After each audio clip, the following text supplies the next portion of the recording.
ॐ विश्वानि देव सवितर्दुरितानि पराशुभ यद्भद्रं तन्नो अशुभ स्वाहा।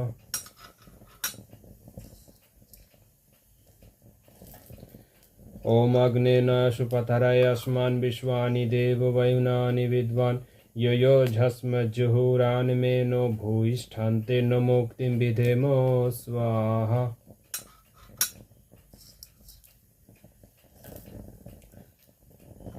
ॐ भूर्भुवः स्वः तत्सवितुर्वरेण्यं भर्गो देवस्य धीमहि धियो यो न प्रचोदयात् स्वाहा।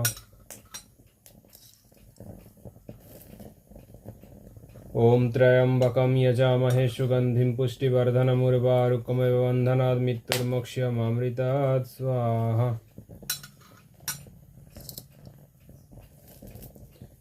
ॐ सर्वैवं पूर्णं स्वाहा।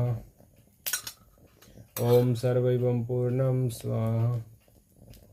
ॐ सर्वैवं पूर्णं स्वाहा।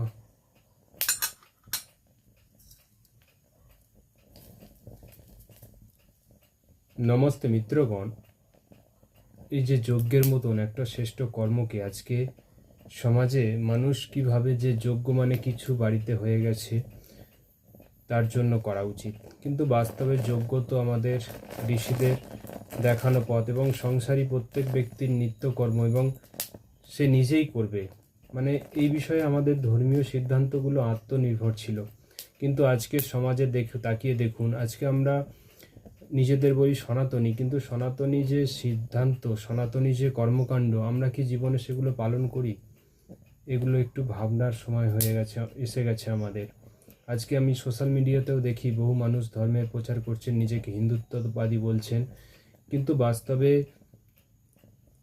আমাদের ধর্মটা সীমিত হয়ে গেছে কিছু মানে অনুষ্ঠানে, কোনো সময় দুর্গা পুজো, কোনো সময় কালী পুজো, শিব পুজো, এগুলো।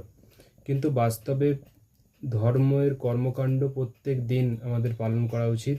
পঞ্চমহাযজ্ঞ, যেটা শ্রেষ্ঠ কর্ম জীবনের, যজ্ঞৈব শ্রেষ্ঠ কর্ম, তার মধ্যে মহাপঞ্চযজ্ঞ, ব্রহ্মযজ্ঞ, ঈশ্বরের ধ্যান উপাসনা, ওম নাম নেয়া, স্বাধ্যায় করা, বই পড়া, বইয়ের মধ্যে বেদ, উপনিষদ, রামায়ণ, মহাভারত, দর্শন, 6 দর্শন, এগুলো পড়া উচিত। বিশেষ করে শুদ্ধ গ্রন্থ আপনারা আর্য সমাজের ওখান থেকে পেয়ে যাবেন। আজকে দীনকৃষ্ণর মতন ব্যক্তিরা আমাদের ধর্ম নিয়ে বদনাম করছে, সবচেয়ে বেশি ক্ষতি করছে দীনকৃষ্ণর মতন ব্যক্তি, যারা সত্যাত্মপ্রকাশ পড়েছে, জানে ধর্ম, তার সত্ত্বেও কিন্তু সত্যটা বলতে চায় না, মানুষকে বিভ্রান্ত করছে এবং জাতপাত আমাদের মধ্যে ঐক্য বিনষ্ট করছে। তো আমাদের এই আর্য সমাজের যে বইগুলো, এইগুলোকে পড়া উচিত।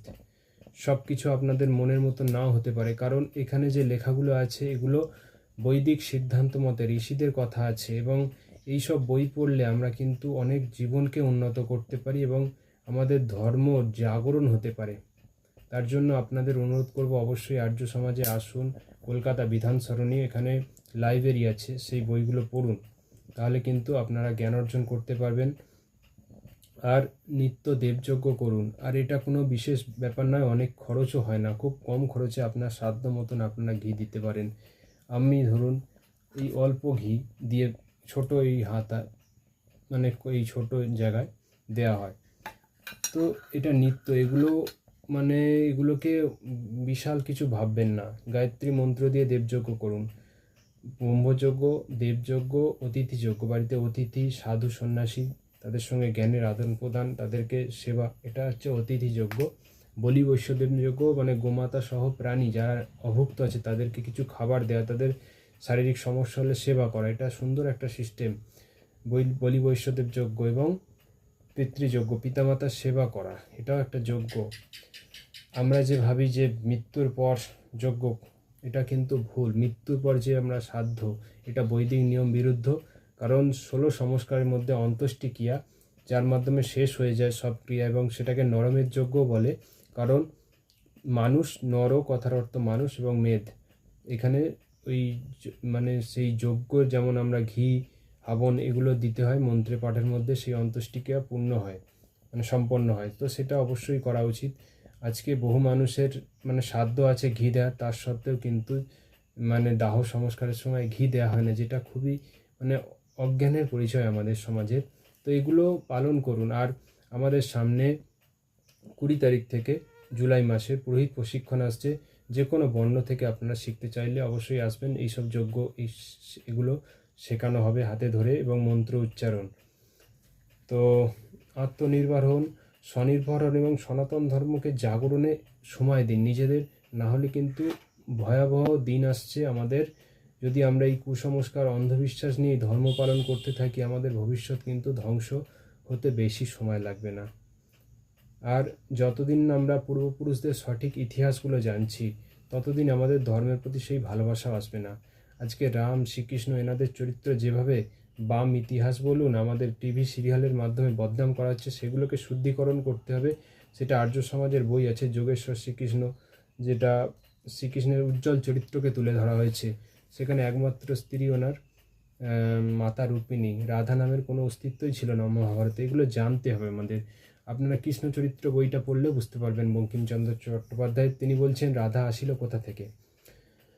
তো আজকে এই পুরাণের কাহিনী দিয়ে আমরা কিন্তু ধর্ম রক্ষা করতে পারবো না, এবং বিভিন্নভাবে আমাদের পুরাণ দিয়েই কিন্তু বিধর্মীরা বদনাম করবে। আর বেদের শুদ্ধ ভাষ্য আর্য সমাজে পাবেন, বেদের মাধ্যমে বদনাম করে ভুল ভাষ্য দিয়ে। কিন্তু আমি দেখেছি অনেক কমেন্ট করতে থাকে আমাদের পেজে এসে মুসলিমরা।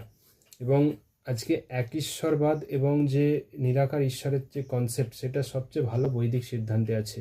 ইসলাম বলছে নিরাকার ঈশ্বর, বাস্তবে কিন্তু নেই। সেখানে আল্লাহর আকার আছে এবং তিনি 7 নম্বর আসমানে আছেন। আমাদের ঈশ্বর যেটা বৈদিক সমগ্র বিশ্ব ব্রহ্মাণ্ডে ব্যপ্ত, তবেই তিনি সঠিক মানুষকে কর্মফল দিতে পারবেন।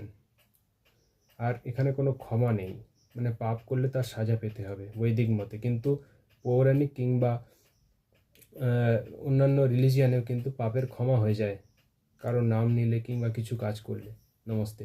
এগুলো জানুন আপনার আগে।